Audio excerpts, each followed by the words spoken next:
creating wealth, freedom, and security using real estate investing. This is Get Real Wealthy. You're watching Get Real Wealthy. Now, we're going to be talking about investing with friends and family. All right. Now, this is always a touchy subject. You could be looking at buying, let's say you're going to buy a house with a family member, and this is going to be an investment property.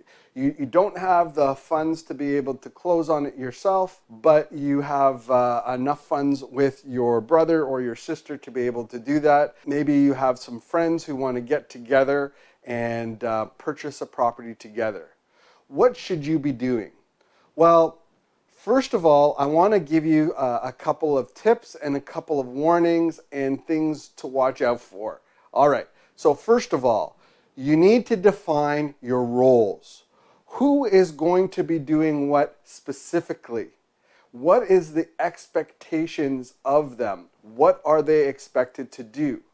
Okay? You want to outline the roles. You want to have a list of this is who I am. And don't think because they're a friend or family that this should be like not written down anywhere. You need to have something in place that outlines this. It could be a partnership agreement. It could be a co-venture agreement. It could be a list that's signed. I don't care. Write it down. If it's not written down, it doesn't exist. Okay? So make sure you write it down. Once you've identified exactly whose roles are what, you need to identify a process of reviewing that. How do you know that that's gone on? Has there been any problems? Maybe it's once a year you go back and you review the roles and ensure that everybody's doing what they said that they were going to do. Okay? That's really important because you don't want to have conflicts with friends or family. The worst thing that could happen is that you let something like an investment property interfere with a family relationship. That's not a good idea. Or a friendship that you've had for years and years and years. That's not a good idea. Okay, by having a good outline of whose roles are what and perhaps an excellent agreement in place, you can avoid a lot of that. Now, remember, there are some people who want to take a more direct role in the investment, and there will be other people who want to have a more passive role. That's okay, as long as you've identified it ahead of time. All right.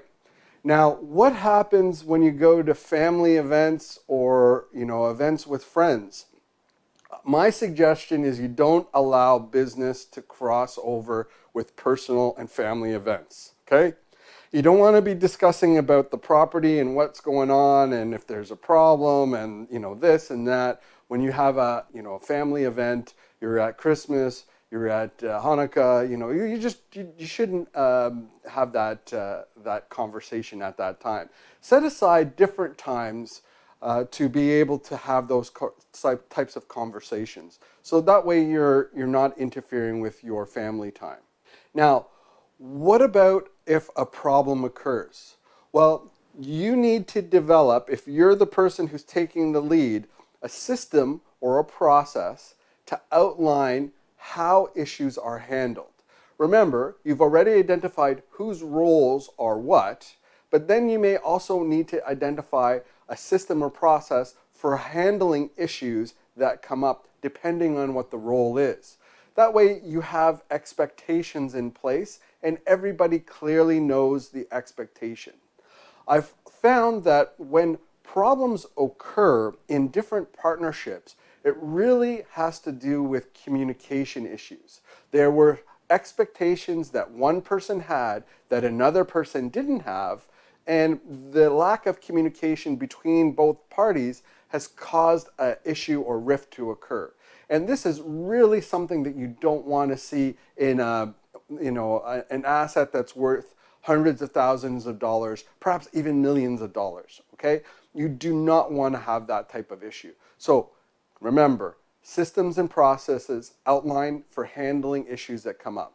The last piece of advice I want to give you when it comes to working with, investing with family and friends is make sure to review your exit strategies. What are the components of the co-venture agreement that allow you to exit? Is there a time frame when you're going to exit? Is there a dollar value when the asset becomes a certain dollar value that you exit?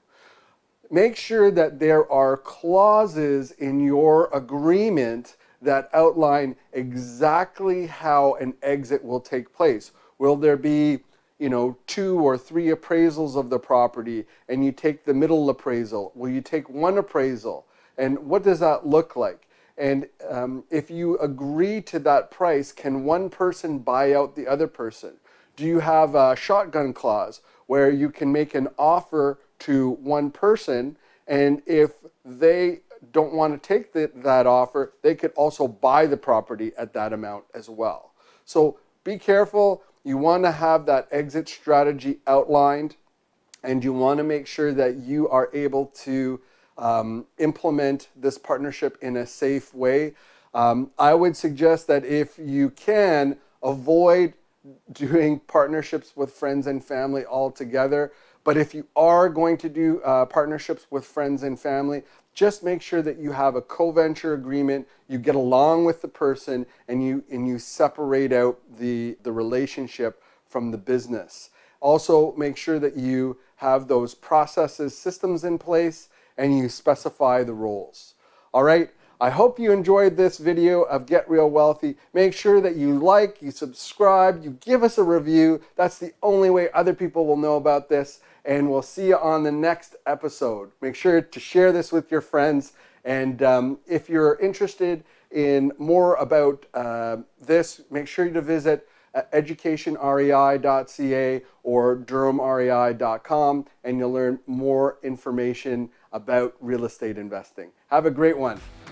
Make sure to check out getrealwealthy.com. Until next time, I'm Quentin D'Souza. Get out there and take action.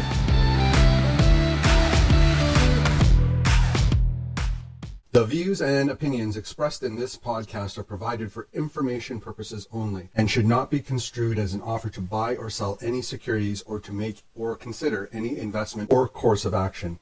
For more information, go to getrealwealthy.com.